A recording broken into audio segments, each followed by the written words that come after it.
नमस्कार, मैं हूं कोमल शर्मा और आप देख रहे हैं न्यूज 21। हमार छत्तीसगढ़ बुलेटिन में स्वागत है आपका। शुरुआत करते हैं खबरों की। खबर है रायपुर से। मुख्यमंत्री विष्णुदेव साय रायगढ़ के बोईरदादर में आयोजित अखिल भारतीय कंवर समाज के वार्षिक सम्मेलन में मुख्य अतिथि के रूप में शामिल हुए। इस अवसर पर उन्होंने समाज की मांग पर 30 लाख रुपए की लागत से निर्मित सामुदायिक भवन के प्रथम तल का लोकार्पण किया। समाज के वरिष्ठ जनों ने उन्हें पारंपरिक रीति रिवाजों के साथ भव्य स्वागत एवं अभिनंदन किया। मुख्यमंत्री ने कहा कि समाज का विकास शिक्षा से ही संभव है और हर बेटा बेटी को शिक्षित करना समाज को मजबूत करेगा। उन्होंने कहा कि शिक्षा केवल नौकरी नहीं बल्कि विभिन्न क्षेत्रों में सफलता का माध्यम है। छत्तीसगढ़ सरकार आदिवासी समाज के उत्थान और कल्याण के लिए प्रतिबद्ध है और शासन की जन कल्याणकारी योजनाओं को अधिक से अधिक लाभ उठाने का आह्वान किया। इस अवसर पर मुख्यमंत्री ने समाज के पुरोधाराओं को नमन करते हुए समाज के विकास और कल्याण में शिक्षा की अहमियत पर जोर दिया। रायपुर से ब्यूरो रिपोर्ट।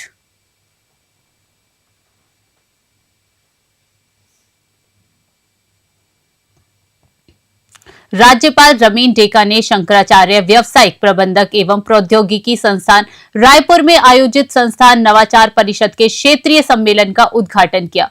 उन्होंने कहा कि नवाचार केवल प्रयोगशालाओं और कक्षाओं तक सीमित नहीं रहना चाहिए, इसे समाज से जोड़ना होगा। डेगा ने बताया कि यह सम्मेलन न केवल संस्थान के लिए बल्कि राज्य के लिए भी महत्वपूर्ण है, क्योंकि यह भारत की राष्ट्रीय नवाचार यात्रा में छत्तीसगढ़ की बढ़ती भूमिका को दर्शाता है।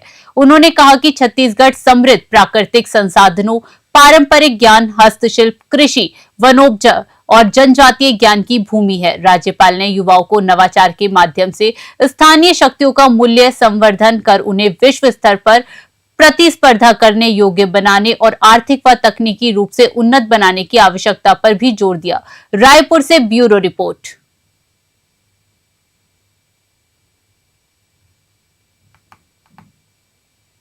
थाना तिल्दा नेवरा पुलिस ने मुखबिर की सूचना पर कार्यवाही करते हुए बाइक चालक गोलू देवार को रुकवाया। आरोपी अवैध मादक पदार्थ परिवहन कर तिल्दा की ओर जा रहा था।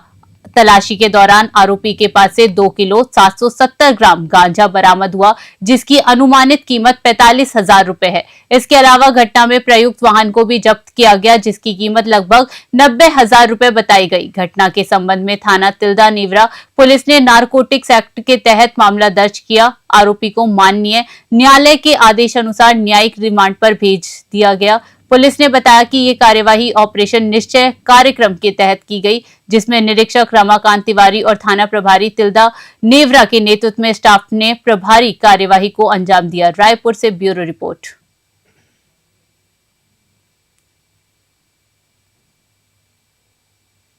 प्रदेश कांग्रेस कमेटी के निर्देश पर बस्तर जिला कांग्रेस कमेटी ने शहर और ग्रामीण के संयुक्त तत्वाधान में प्रदर्शन आयोजित किया। शहर कांग्रेस अध्यक्ष सुशील मौर्य और ग्रामीण जिलाध्यक्ष प्रेमशंकर शुक्ला के नेतृत्व में कांग्रेस पदाधिकारी और कार्यकर्ताओं ने प्रधानमंत्री और प्रवर्तन निर्देशालय का पुतला दहन किया। कांग्रेस ने आरोप लगाया कि केंद्र की मोदी सरकार राजनीतिक विद्वेष के तहत सत्ता का दुरुपयोग कर रही है। उन्होंने कहा कि केंद्रीय एजेंसियों जैसे ईडी, सीबीआई, आयकर विभाग और अन्य संवैधानिक संस्थाओं का भारतीय राष्ट्रीय कांग्रेस के पूर्व अध्यक्ष द्वय श्रीमती सोनिया गांधी और श्री राहुल गांधी पर नेशनल हेराल्ड मामले में एफआईआर करने के लिए गलत तरीके का इस्तेमाल किया जा रहा है।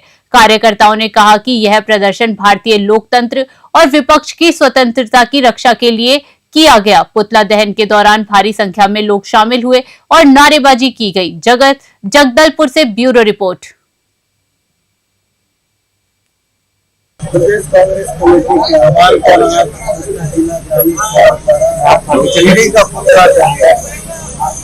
सरकार का विरोध किया गया है कि देश में बदले की भावना से नरेंद्र मोदी जी ने राजनीति यहाँ के जनसंघ का दुरुपयोग कर राहुल गांधी और सोनिया गांधी कई दफे कांग्रेस पार्टी के शीर्ष नेताओं को ईडी के माध्यम से आईटी तमाम जांच एजेंसियों के माध्यम से प्रसार करने का काम किया। राहुल गांधी जी मुखर होकर लोकसभा में और देश के जगह जगह पर नरेंद्र मोदी जी के कारगुजारियों का पर्दाफाश कर रहे हैं। वोट चोरी को लेकर विदेश में जो नरेंद्र मोदी के खिलाफ माहौल बन रहा है, जिससे नरेंद्र मोदी घबराए हुए हैं और ईडी जैसे जांच एजेंसी पर दुरुपयोग कर कांग्रेस पार्टी के शीर्ष नेता को डराने धमकाने का प्रयास करने का कांग्रेस पार्टी। उप मुख्यमंत्री श्री विजय शर्मा ने हायर सेकेंडरी स्कूल खैरबना कला से बोडला विकास खंड के 8 शासकीय स्कूलों में स्मार्ट क्लासरूम की शुरुआत की। इससे पहले करवदा और सहसपुर लोहारा विकास खंड में स्मार्ट क्लासेस शुरू की जा चुकी है। इस अवसर पर नगर पालिका अध्यक्ष, जिला पंचायत सदस्य, शिक्षक और छात्र उपस्थित रहे। उप मुख्यमंत्री ने कहा कि स्मार्ट क्लासेस 3D एनिमेशन और ऑडियो वीडियो कंटेंट के माध्यम से विज्ञान, गणित, भूगोल जैसे विषयों को सरल और रोचक बनाएगी। इससे बच्चों की बुनियादी समझ मजबूत होगी और जटिल कॉन्सेप्ट को आसानी से समझा जा सकेगा। उन्होंने बताया कि ऑनलाइन प्लेटफॉर्म के जरिए अन्य स्कूलों के विशेषज्ञ भी बच्चे को पढ़ा सकेंगे। यह पहल वनांचल क्षेत्रों तक डिजिटल शिक्षा के विस्तार और गुणवत्तापूर्ण शिक्षा सुनिश्चित करने की दिशा में एक महत्वपूर्ण कदम है। रायपुर से ब्यूरो रिपोर्ट।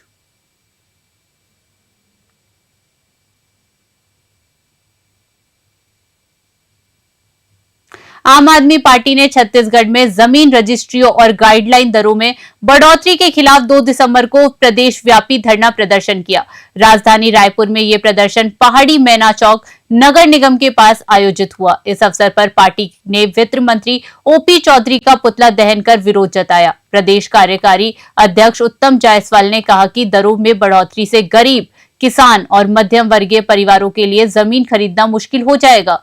उन्होंने चेतावनी दी कि जब तक सरकार दरें वापस नहीं लेती, पार्टी आंदोलन जारी रखेगी। जायसवाल ने दुर्ग जिले में पिछले दिनों हुए शांतिपूर्ण प्रदर्शन पर पुलिसिया कार्यवाही का भी जिक्र किया। आम आदमी पार्टी ने सभी नागरिकों से अपील की कि वे इस अन्याय के खिलाफ एकजुट हो और अपने अधिकारों की रक्षा करें। रायपुर से ब्यूरो रिपोर्ट।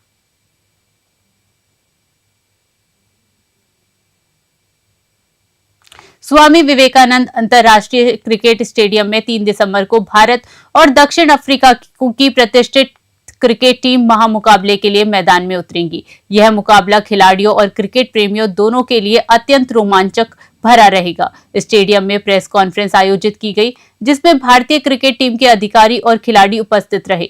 मीडिया प्रतिनिधियों ने टीम की तैयारी, रणनीतियों और आगामी कार्यक्रमों पर सवाल पूछे। इसके साथ ही प्रैक्टिस सत्र का भी आयोजन किया गया, जिसमें खिलाड़ी अंतिम क्षणों की तैयारी कर रहे थे। आयोजकों ने कहा कि इस मुकाबले में दर्शकों को उच्च स्तर का प्रतिस्पर्धात्मक क्रिकेट देखने को मिलेगा, जहां हर गेंद और हर शॉट रोमांच से भरा होगा। रायपुर से ब्यूरो रिपोर्ट।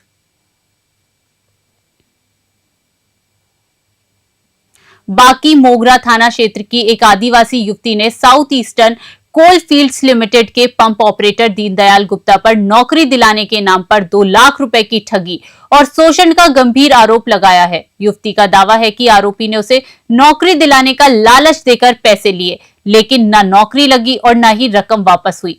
पीड़िता ने पुलिस कप्तान सिद्धार्थ तिवारी और आईजी बिलासपुर रेंज सचिव शुक्ला से सुरक्षा की मांग की है। उसने कहा कि आरोपी और उसका बेटा केस वापस लेने के लिए लगातार दबाव बना रहे हैं। पीड़िता ने सोशल मीडिया में वीडियो जारी कर चेतावनी दी, अगर 1 सप्ताह में गिरफ्तारी नहीं हुई तो वह आईजी कार्यालय के सामने आत्मदाह करने पर मजबूर हो सकती है। पुलिस ने मामला BNS की धाराओं के तहत दर्ज कर जांच शुरू कर दी है। अब प्रशासन की ओर से कार्यवाही और पीड़िता को न्याय मिलने की प्रतीक्षा है। कोरबा से ब्यूरो रिपोर्ट। दीनदयाल गुप्ता मोर से 2 लाख रुपए ली सवे नौकरी लगाए के नाव में ठगी करे है और वह अभी तक मोर नौकरी नहीं लगा है। और जब मैं कॉल करे पैसा के मांग करे मैं तो मोला पुलिस के मोर घर आ जा, मोर घर में कोई नहीं है, मैं पैसा अपन पैसा ले जा करके। तो जब मैं ओखर घर गए बलगी कॉलोनी तो मोला पुलिस कि एक रात मोर साथ रुक जाता है तो रहू ज़्यादा पैसा दूँ करके मोला पुलिस। तब मैं वहाँ जो मना करके वहाँ से भागे की कोशिश करे मैं, तो मोला पुलिस कि कहाँ तक भाग के जावे, मोर बहुत पहचान है, मोरे पास बहुत पैसा है तो मैं कुछ भी कर सकता हूँ। तब मैं SP ऑफिस गए मैं सवेरे, तो SP ऑफिस में आवेदन दिए तो बाकी मोगरा थाना मोला बुलाए गई पूछताछ बा। तो बाकी मोगरा के थाना के मन भी बोलत रही हाँ पुलिस वाला मन कि तो गलत आदमी से पंगा लिया है, जो बहुत पैसा वाला आदमी है तो कुछ भी कर सकते हैं। वहाँ शिकायत दर्ज कराया हूँ मैं।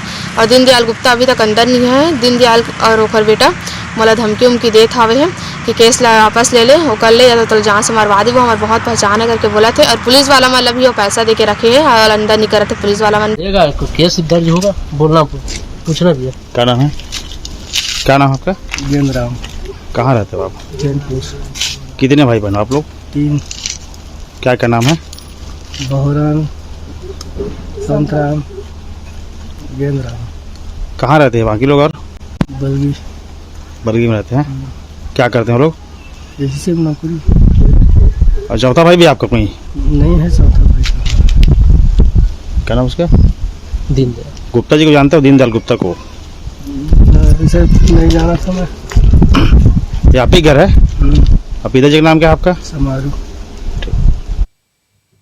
भारत के प्रथम राष्ट्रपति डॉक्टर राजेंद्र प्रसाद की जयंती पर आज लोक भवन में श्रद्धांजलि कार्यक्रम आयोजित हुआ। इस अवसर पर राज्यपाल श्री रमेन डेका ने डॉक्टर प्रसाद के चित्र पर पुष्पांजलि अर्पित कर उन्हें विनम्र श्रद्धांजलि दी और राष्ट्र निर्माण में उनके योगदान को याद किया। राज्यपाल ने कहा कि डॉक्टर राजेंद्र प्रसाद सादगी, त्याग और राष्ट्र सेवा की मिसाल थे, जिनका जीवन नई पीढ़ी के लिए प्रेरणा है। इस दौरान लोक भवन के अधिकारियों और कर्मचारियों ने भी उनके चित्र पर पुष्प अर्पित किए और उनके आदर्शों, सिद्धांतों और मूल्यों को आत्मसात करने का संकल्प लिया। कार्यक्रम शांतिपूर्ण और सम्मान पूर्वक वातावरण में संपन्न हुआ। रायपुर से ब्यूरो रिपोर्ट।